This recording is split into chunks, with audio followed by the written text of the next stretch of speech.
Dízimos, ofertas. De onde vem tudo isso?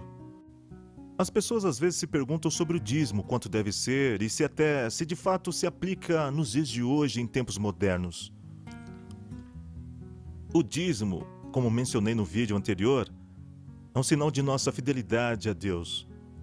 Deus nos deu o sistema de dízimos e ofertas, não porque Ele precisa de nossos dízimos e ofertas, mas porque nós precisávamos de todo esse sistema para nos ajudar a integrar Deus nessa área desafiadora de nossa vida, o discipulado financeiro. Ao reconhecermos a Deus como dono de tudo, ao devolvermos o dízimo a Ele, toda a nossa abordagem com relação ao dinheiro e bens materiais começa a mudar. Eu gostaria, nos próximos 2 vídeos, de analisar com vocês as principais passagens que tratam de dízimo, tanto no Antigo quanto no Novo Testamento.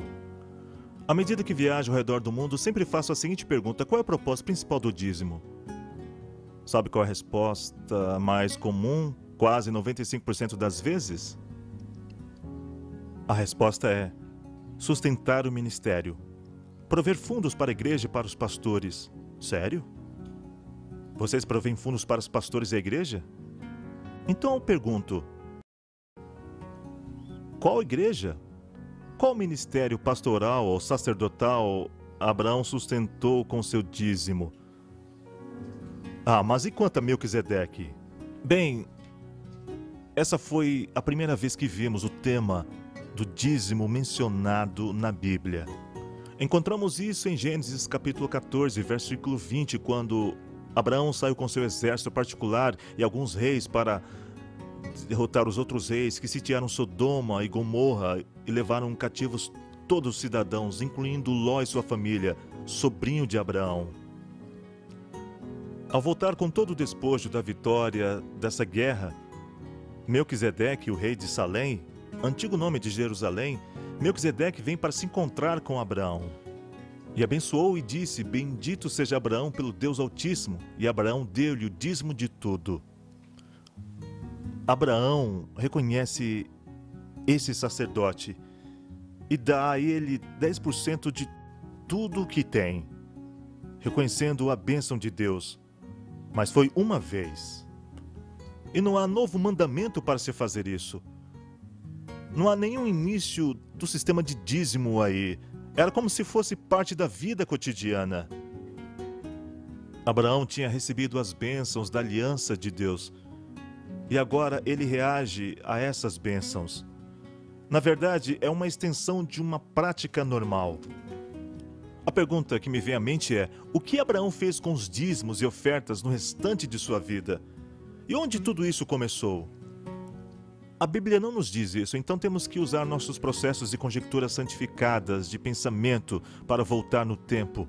Fora do Jardim do Éden, Deus instituiu o sistema de sacrifício. Com esse primeiro sacrifício, você vai dizer: espere um pouco, onde encontramos esse primeiro sacrifício fora do Jardim do Éden? Achei que fosse na história de Caim e Abel que a palavra sacrifício aparecesse pela primeira vez, sim.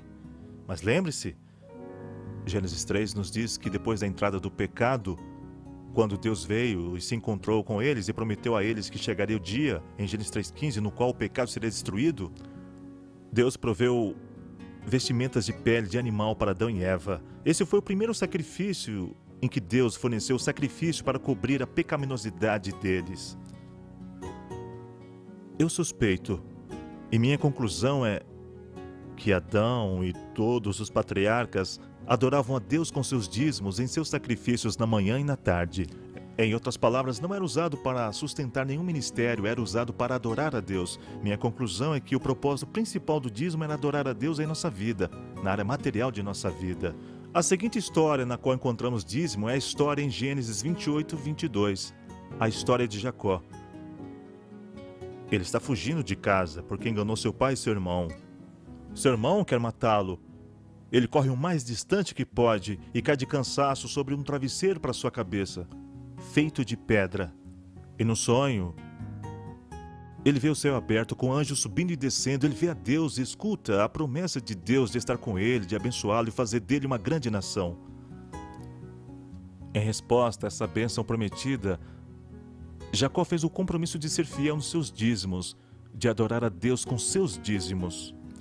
Em Levítico 27, versículos 32 e 33, descobrimos algo incrivelmente poderoso. Enquanto Israel sai do Egito, Deus precisa ensiná-los tudo de novo. Eles não entendem o sistema de adorar a Deus. Eles não entendem o conceito de dízimo. Então ele apresenta ao povo alguns princípios-chave, que o dízimo pertence a Deus, que é santo para Deus, que faz parte de nossa parceria com Deus. Deus vai até mesmo compartilhar risco, e eles devem dar 1/10 de cada animal. Isso significa que cada animal vem para a fila e são contados. A cada 10, um deve ser entregue a Deus. Não importa se for manco, cego ou doente, não importa. Deus está disposto a compartilhar os riscos nessa parceria. Mas quando se trata de ofertas, Deus pede um animal perfeito. Vem a diferença? A outra coisa é que nos perguntamos: a quem o povo de Israel devolveu os dízimos? Você vai dizer: aos levitas. Mas lembre-se que Números diz que pertence a Deus. Quer dizer, Levítico diz que pertence a Deus. Em Números capítulo 18, versículos 21 a 28, Moisés nos diz que Deus dá o dízimo aos levitas. Em outras palavras, os filhos de Israel levavam seus dízimos a Deus como um ato de adoração. E em seguida, Deus tomava o que recebia como um ato de adoração. Praticamente a mesma forma de adoração desde Abraão e até mesmo desde Adão. E usava o que recebia como adoração para sustentar o ministério dos levitas e dos sacerdotes. Então, quando você dizima, isso tem a ver com adorar a Deus e não sustentar a igreja. Você não sustenta o pastor, a associação ou a associação geral. Você está adorando a Deus. É Deus quem sustenta a igreja. É Deus quem sustenta os pastores. Não devemos perder isso de vista. Deus é o dono de tudo. E é Ele quem provê para tudo. Para você e também para a sua igreja.